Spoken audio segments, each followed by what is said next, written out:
11,136খানা শূন্য পদে গ্রাম পঞ্চায়েতে নিয়োগ হতে চলেছে, যেটা আমরা ইতিপূর্বে জানতাম যে 6,000 প্লাস যেখানে শূন্যপদ ছিল এবং সেখানে রিক্রুটমেন্ট হওয়ার একটি কথা ছিল, আমরা দেখেছি। তো খুব তাড়াতাড়ি আমরা একটা ভিডিও দেখলাম যেখানে পরিষ্কার আমাদের শ্রদ্ধেয় গ্রাম উন্নয়ন মন্ত্রী আমাদের দিলীপ ঘোষ মহাশয় বলছেন যে বর্তমানে যেটা আগের বৈঠকে অলরেডি বলেছিলেন ওখানে মন্ত্রিসভার ক্যাবিনেটে বা মন্ত্রিসভার বৈঠকে যে 6,000 প্লাস শূন্যপদে উনি রিক্রুটমেন্ট হবে পঞ্চায়েতে, সেটা বর্তমানে 11,136খানা করা হয়েছে।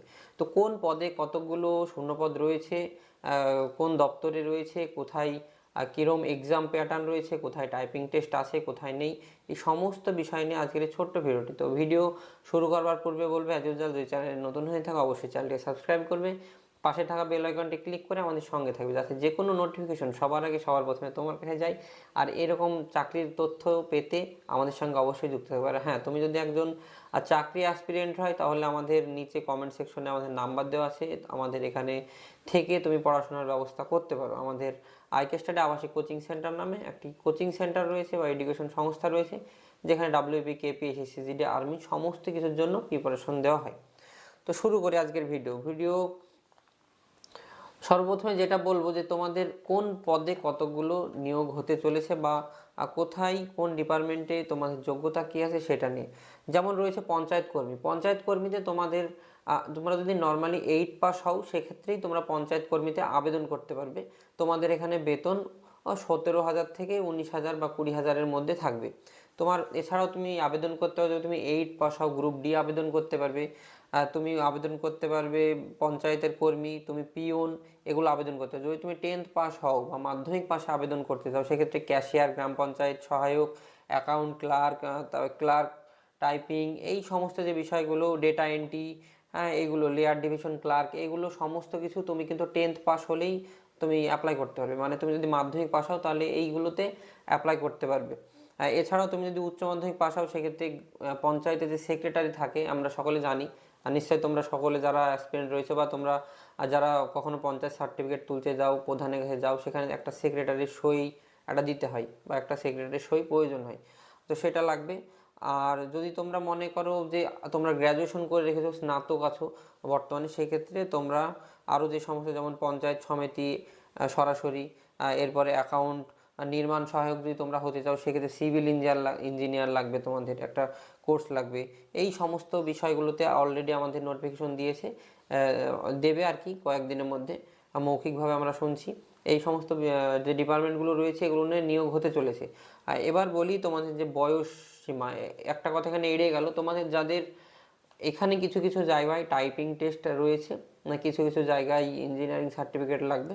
তো এগুলো যদি তুমি জানতে চাও এক্স্যাক্টলি কোনটার পরে কী লাগবে তো অবশ্যই কমেন্ট সেকশনে কমেন্ট করো, আমি তোমাদেরকে অবশ্যই জানাবো আবেদন কিভাবে, সমস্ত কিছু জানাবো।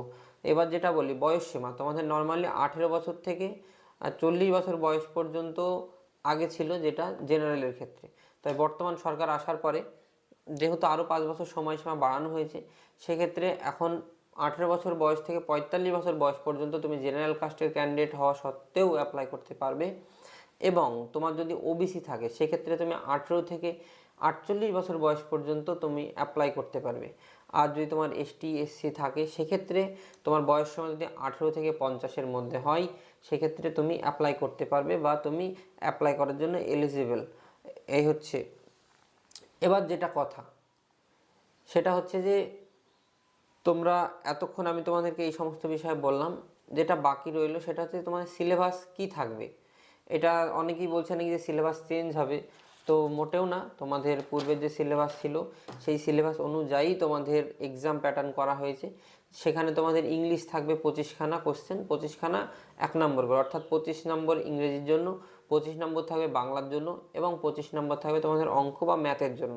আর প্রতিটা প্রশ্নের মান 1, অর্থাৎ 25খানা প্রশ্ন 25 নাম্বার।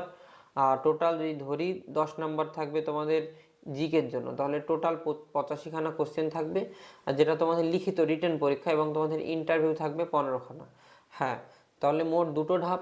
প্রথম ধাপ তোমাকে লিখিত পরীক্ষা দিতে হবে এবং দ্বিতীয় ধাপ যে তোমার ইন্টারভিউ হবে। তুমি যদি লিখিত পরীক্ষায় পাশ করো বা কোয়ালিফাই করো তারপরে তোমাকে ইন্টারভিউর জন্য ডাকা হবে। টোটাল 85 আর এদিককার 15, টোটাল তোমাদের 100 মার্কের মধ্যে এক্সাম হবে। আর অবশ্যই এক্সাম তোমাদের ওএমআরে হবে, এখানে কোনো সিবিটি নেই। এমসিকিউ লেভেলের কোশ্চেন থাকবে, কিছু কিছু জায়গায় টাইপিং টেস্ট থাকবে। এবার তোমাদের সরাসরি এক্সাম, ইন্টারভিউ, মেরিট লিস্ট। তো তোমরা যারা চাকরি অ্যাসপিরেন্ট রয়েছে অবশ্যই চ্যানেলটিকে সাবস্ক্রাইব করে রাখবে। আর কোন বিষয়ের উপরে ভিডিও চাইছো সেটা আমাদের কমেন্ট সেকশনে কমেন্ট করো। পঞ্চায়েত রিলেটেড কোনো ভিডিও যদি আসে অবশ্যই সবার আগে সবার প্রথমে চ্যানেলে দেওয়ার চেষ্টা করবো। এছাড়াও যে সমস্ত aspirant Bengal police, Kolkata police, SSC, GD এই সমস্ত জন্য প্রিপারেশন নিচ্ছ, তাদের জন্য আমাদের চ্যানেলটা খুব একটা উপকৃত চ্যানেল হতে পারে। ওই জন্য বলবো অবশ্যই চ্যানেলটি subscribe. Thank you for watching.